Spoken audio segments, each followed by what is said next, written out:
Happy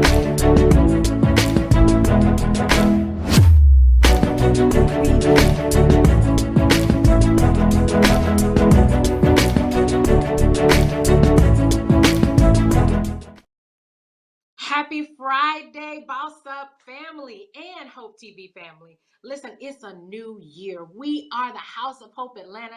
Dr. E. Dewey Smith Jr. is our pastor, and we believe that life with God is better in every way, every day. Listen, I want to thank all of you for tuning in, for watching us, for rocking with us, and staying with us since March of 2020. Can you believe it's been that long? And we're now at January 2021.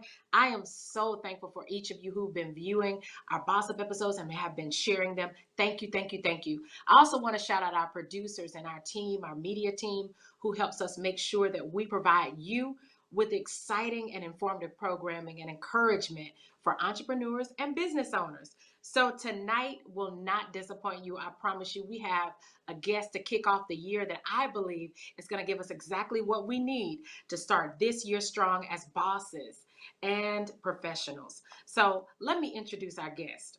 Our very first guest to kick off the year is Teresa R. Pryor. There's so many titles I could give her, but she's a contemporary Renaissance woman with an unusual balance of giftedness, kindness, wisdom, and a tremendous heart to serve. I know all of that personally just by working with her. She's the CEO of Collabo, a multifaceted organization comprised of the colorful parts of her personality and her own being. She received her Bachelor of Arts in Biblical Education from Beulah Heights. Shout out to all the Beulah Heights alum and students who may be watching. And she graduated magna cum laude and was nationally recognized for her academic success. She's an event planner. She works with the College of Bishops. I could go on and on and on about all the great things that she does, but I'm going to let her tell you about her for herself. So, Teresa, will you say hello to the Boss Up family tonight? Hey, hey, hey, y'all. I'm so happy to be with you all on tonight. I want to thank Pastor Carner for even inviting me and thinking that I was worthy to be on this Boss Up show.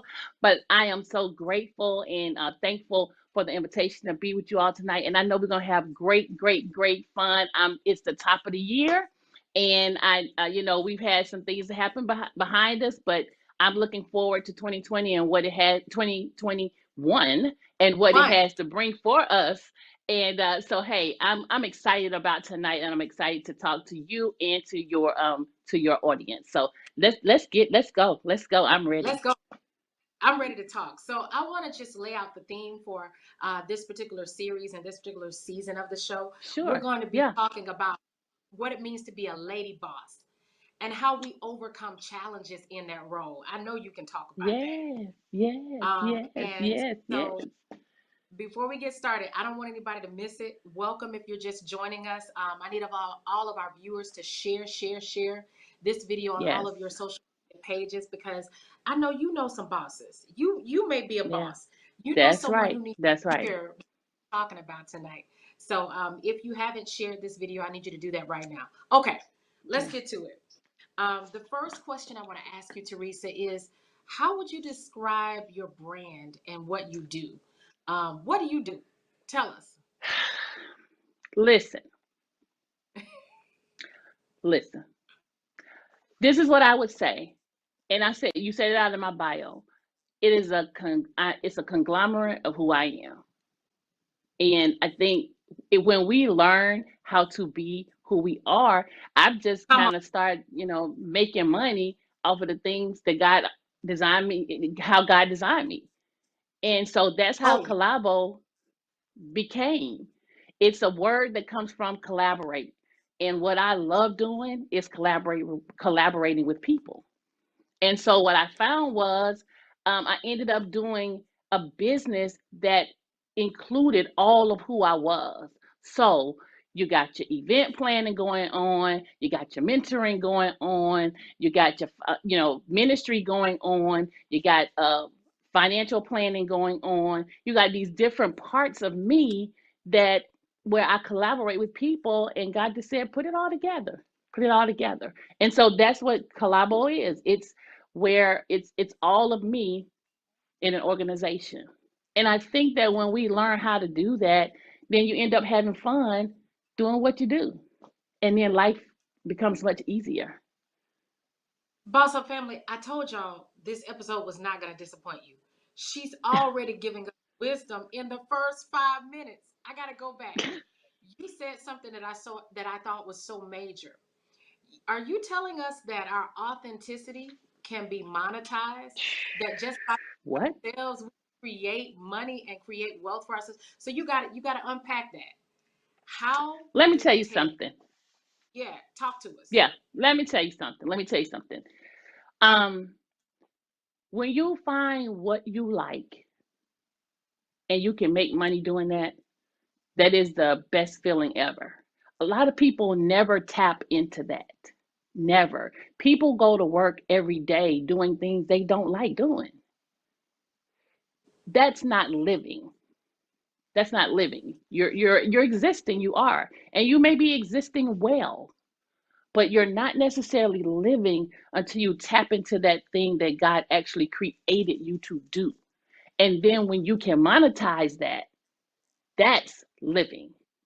When you can get a Wow. check for doing what you like, Listen. that's when that's when you're living. That's when you live. Let me tell you something that happened recently, and I think it's amazing. I Yeah. mean, and this is something very, very small, and I don't know how, where it's going, but my mom passed away in May of 2020.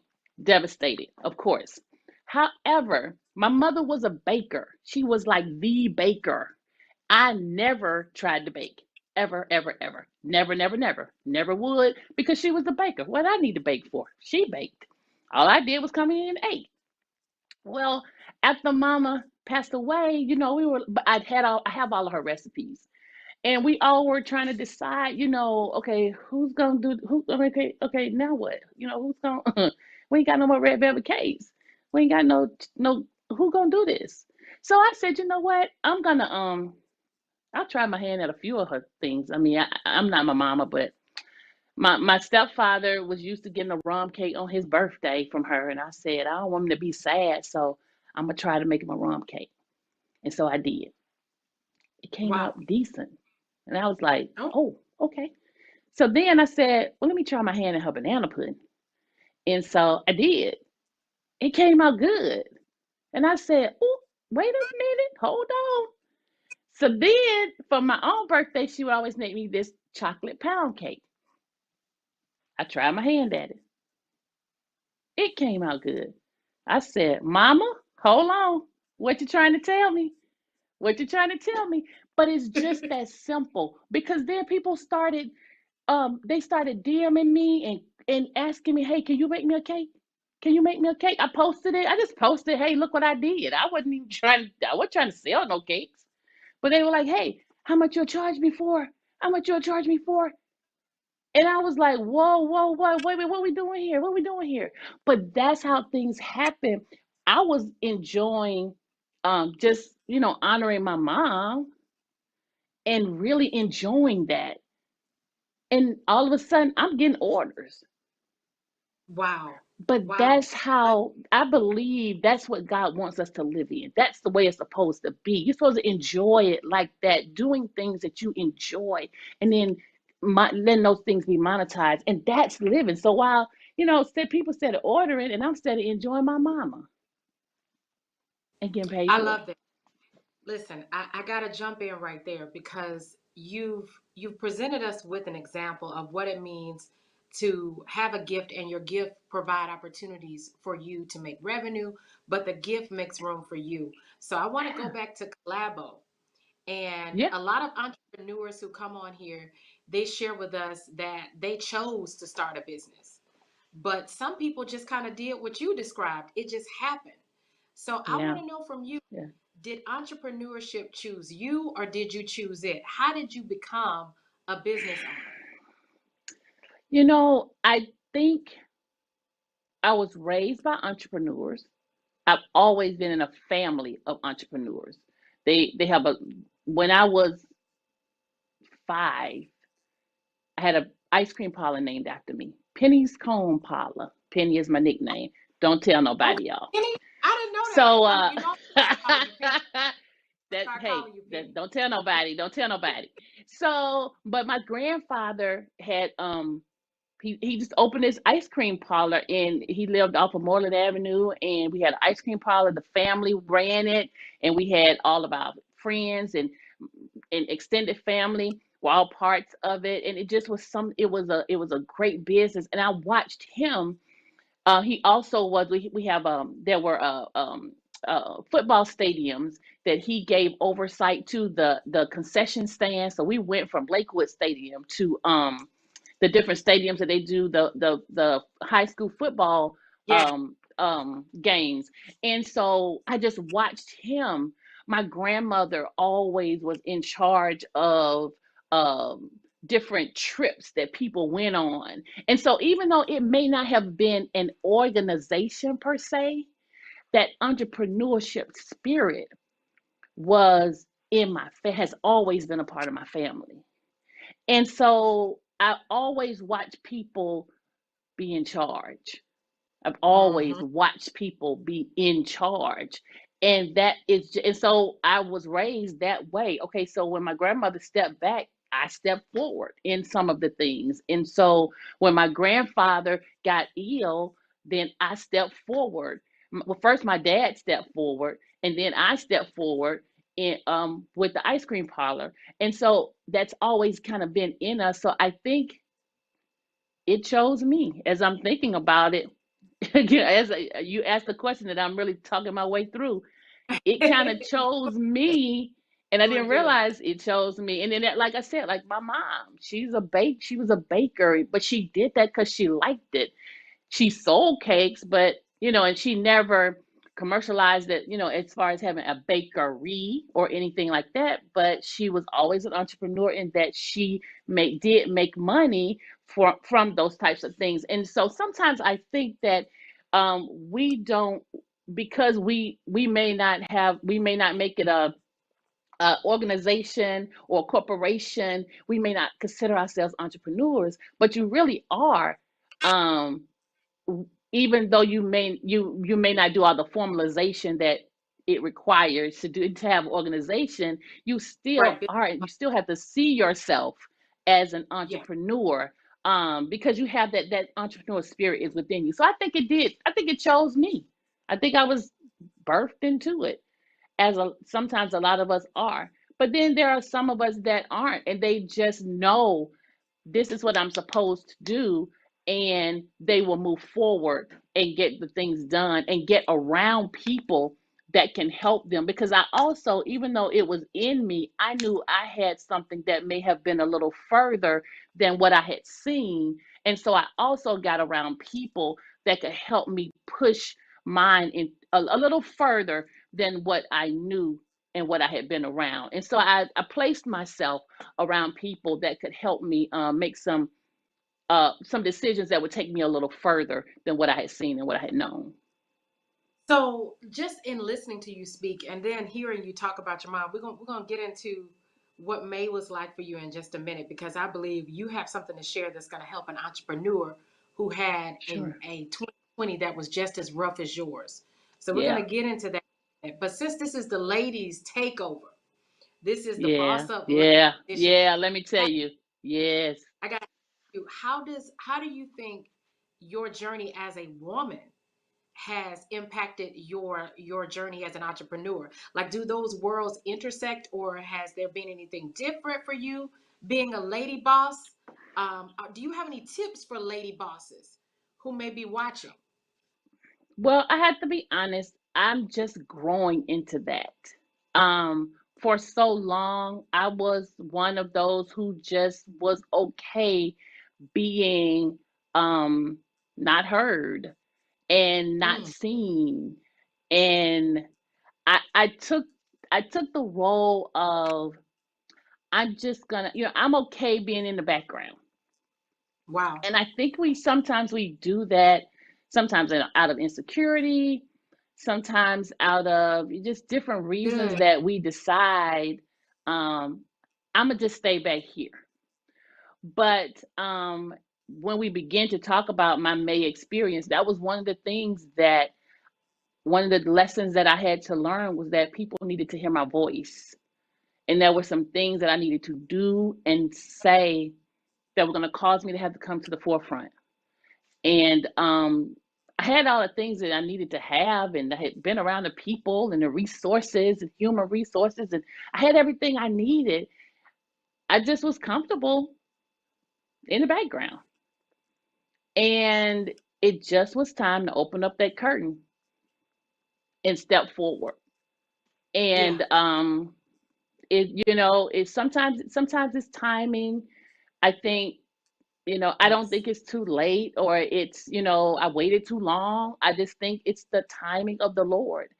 And we just have to know when it's time to step forward. And so now my time is now. And I'm grateful for it, because I'm in a season of the woman. Come We got on. we got a we got a vice Kamala president elect Harris. that's a Yes. woman. So I know I'm Yes. in the right timing. I mean, it's just the timing of the woman right now. And I don't say that, to push my brothers down in any way, but I just think the curtain is being open, and it's time for women to step forward. I mean, we have some great women that have gone before us and paved the way for us. But really, this is really the time of the woman. And so, in their strength, in those that have gone before me and in their strength, um, I'm forging ahead. So you said something that was really key. I'm kind of trying to take notes and make sure I stay with you. You said that there are moments in our journey where we have to step up. And a lot of us, women, I even believe brothers do it too. We stay in the background for fear of failure, or we're Yeah, insecure about our skill absolutely. set. We're insecure that Absolutely. the path that we're on is the journey for us. So now you Absolutely. already took me there. So we got to go there. When you reflect on how difficult 2020 was hard for all of us. What Absolutely. gave Absolutely. strength? What gave you the strength to show up? Because you and I kind of I love starting the year with Hmm. somebody that I know outside of their profession. I know you as a person, and I remember the Hmm. beautiful relationship you had with your mom. She was Yeah. dynamic, and so I know you were heartbroken. So, Yeah. on Boss Up, we Yeah. tell the truth. We're transparent. Yeah. How Absolutely. did you show up? How did you show up in your life after something that hard? Because somebody in 2021 is like, I don't even know how to put things back together. So how did you get the Let me tell strength to you. show up in life? So here's what I said, and I just told I'm sharing this because even just as recent as not long ago, I had to tell someone this, and that is, I said to God, my heart is broken, and the only way it will be mended is if you put it back together again. Point blank. I said, Humpty Dumpty, I'm not gonna be able to come back together again unless you put it together again. And I Yes. took my hands off of it. I mean, I really, and I have watched God. I had no other recourse. I had no other recourse. I was in a place that I had never been before. I had never felt that feeling of brokenheartedness before. I did not know what to do. I just didn't. And I said, God, if you don't do this, whatever this looks like, it's just not going to get done. It's just not. But then, and I think what God did in that moment was he reminded me, because I also had lost my grandmother a year before, my mom's Yes. mom. I remember And that. I think I just began to reflect on them and who they were. And both of them were so full of life, love, giving. It just wouldn't be right to be anything else. You know what I mean? Like, I think for Yeah. some reason that's just kind of Yeah. how he reasoned that out with me. Like, in for you to live, if you're gonna live in honor of them, you can't be in darkness because they were such bright lights. And Wow. I got that. I understood that. It just clicked with me, and I was like, okay, so what do I do? What do I do? The first thing I did was I got a therapist.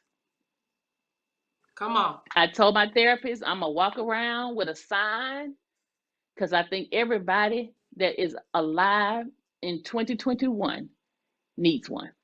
We all, I'm talking about everybody in the world, because we all went through loss and grief. All of us have been through a traumatic experience. You didn't have to lose a loved one.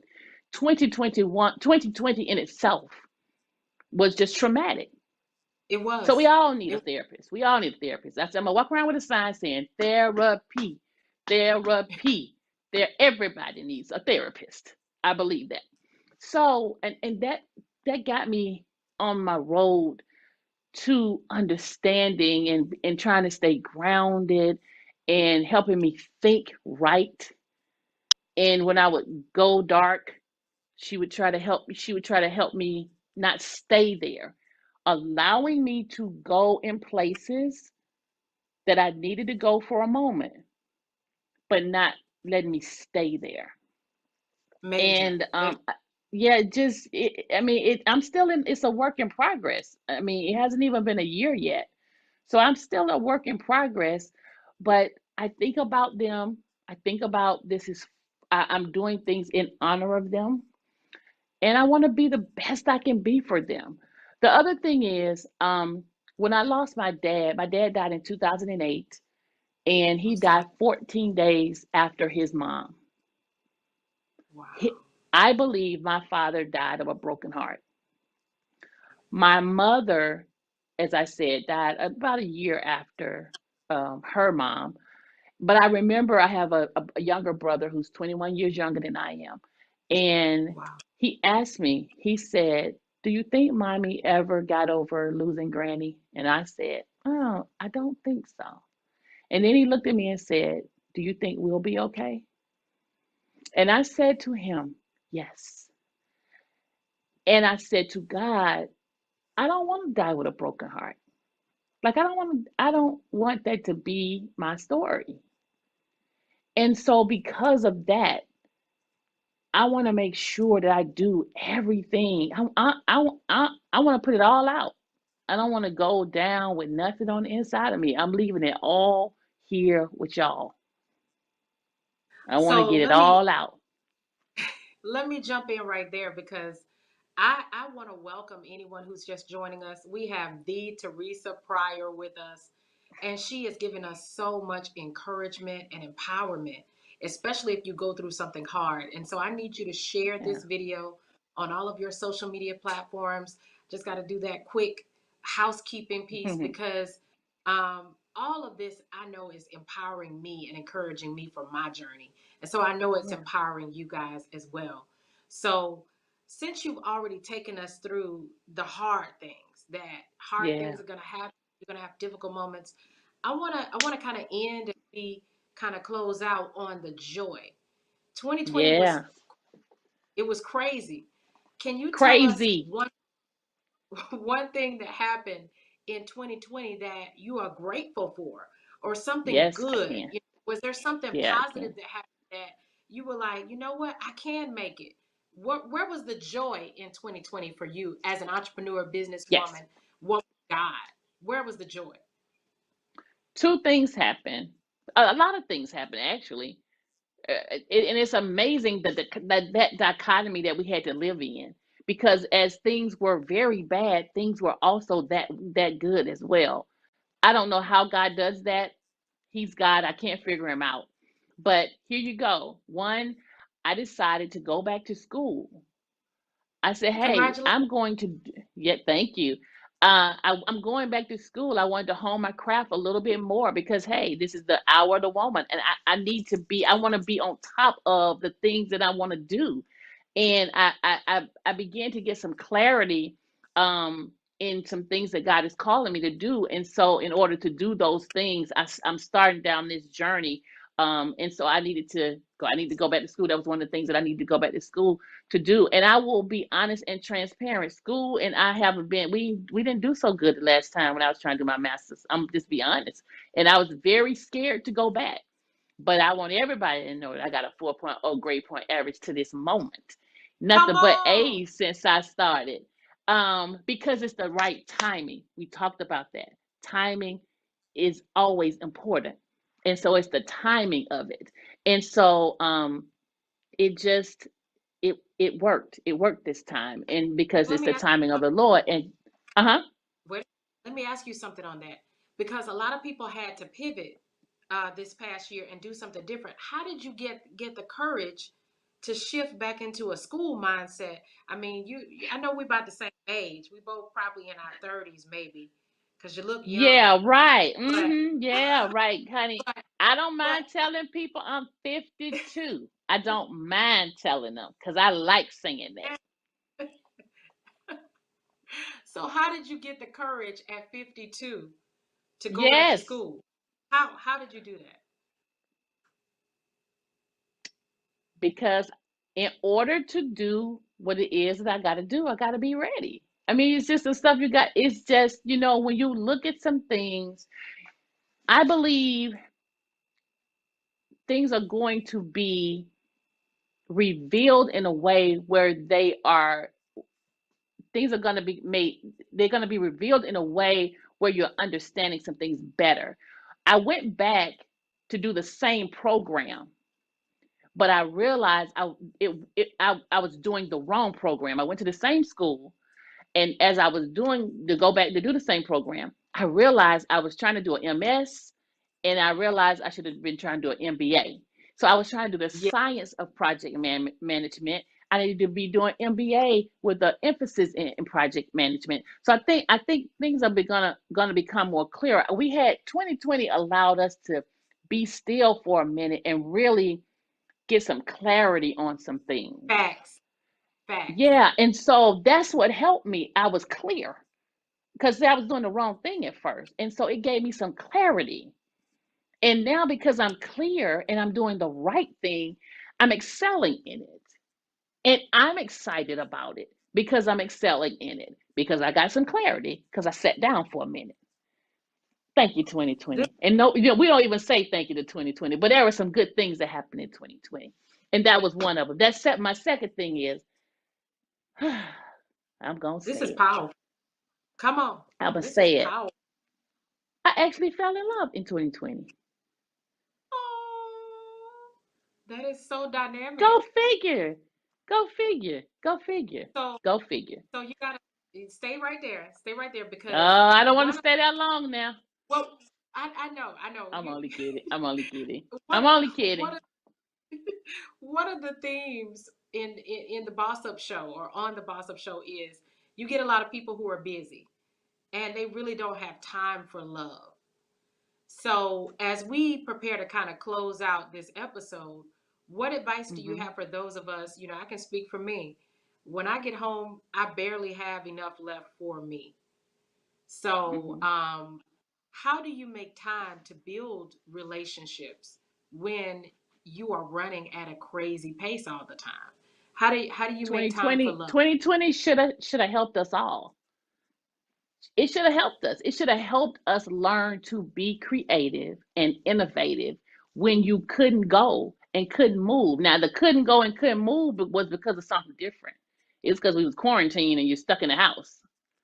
Right. However, it showed you video chatting, Zooming, and coming up with different creative ways of doing things. I wake up in the morning and I call you on a video while I'm cooking breakfast and you're doing. So it made us do some things differently than we weren't used to doing when it came to relationships. And so again, it doesn't make us. I'm still busy too, and so is he. But the first thing is you got to make time. That person has to be important enough, and just you got to make the time. They got to be important, and you just got to make time. And then the second So, thing is in making the so time, be creative. yes. So, really quick, should people who are busy like us, entrepreneurs, Hmm. professionals, should people who are busy like us find people who are just as busy as we are? Or do you find that it should be someone who has a little bit more time in order for it to balance? Or can two busy No, let me people tell make it you work? something. Yeah, now this is just me, and listen, don't take, I don't, it ain't gold what I'm saying, because we still trying to work it out. I'm just gonna tell you, I'm gonna be honest. But it worked better when I was in, now that I'm in school and I'm busy, because he's always been busy. He's always been busier than me. But now that I'm in school, because see, when I wasn't in school, I was worrying the heck out of him. But now that I'm in school and I got other stuff to do, now he can't get me like he used to could get me. And now he's like, "Well, where are you? What you doing?" Well, I'm gonna have to call you back because I'm studying right now. I can't talk right now. So it's making it very interesting because now I'm not as available as I was. So it's making this thing real cute to me. Because now it's like, "Hey, babe, what you doing?" And I'm like, "Oh, I'm studying. I'm gonna have to call you back. Give me a couple of hours. I'll call you back, okay?" And then he's like, "Oh, okay. All right. Well, buzz me when you're done." And then when I get done, I forget and I fall asleep. And then I get a call and I'm like, "You still studying?" "Oh, no, I'm sorry. Sorry, I fell asleep. I'm so sorry. I'm just so sorry. I'm so sorry." But I So love it. Cause yeah, so it's making it work. So I do think that it works that we're both really busy, but it also makes it where, we have to make the time. We just decide, hey, on this day, we're going to stop and we're going to do whatever it is that we need to do so we can spend some time together. So, if you are just joining us, we have had the pleasure of talking with the Teresa Pryor. She's an event planner, she's an What is elder in that, the church, the? a proclaimer of the gospel, and Yes, she I is love one of, God. I feel like she's one of God's best gifts to the House Oh, of it's Hope so family. She sweet. actually works on our staff. And so I just want to thank you again for sharing with us. If you're just joining us, share this video because I know you have some friends and some bosses, male or female, who just need a little Hmm. encouragement on a Friday night. So as we conclude, Hey, Teresa, tell us how we can find you because there may be somebody watching who is saying, "Oh, I need her to plan my next big event," or "I just want to connect with her. I just want to fire." So how can we reach you? How would you like us to reach you if we want to link up with you for business? so you can reach me on social media on Instagram at prior to the event. You get it? Prior to the event. Uh, I like it. on Instagram. You can DM me or yeah, just send me a message there, and then I will get back to you as soon as possible. We're going to close out, but I want to leave our audience with this. If you've listened to this conversation, one thing that I think, or one statement that sums up what Teresa shared with us is hard things are going to happen, but as They long are. as you remember light, the light that those loved ones brought into your life, if you lost a loved one, or the light of something else great that has happened on your journey, or just you can find encouragement from knowing that you made it. If you can just find that, Yes. Yes. and make it through anything. Yes. We are Dig the deep. House of, Yeah. Amen. We're the House of Hope Atlanta. Dr. E. Dewey Smith Jr. is our pastor. And we believe that life with God is better in every way, every day. Have Every a day. wonderful Friday evening. Thank you for joining us. Yes.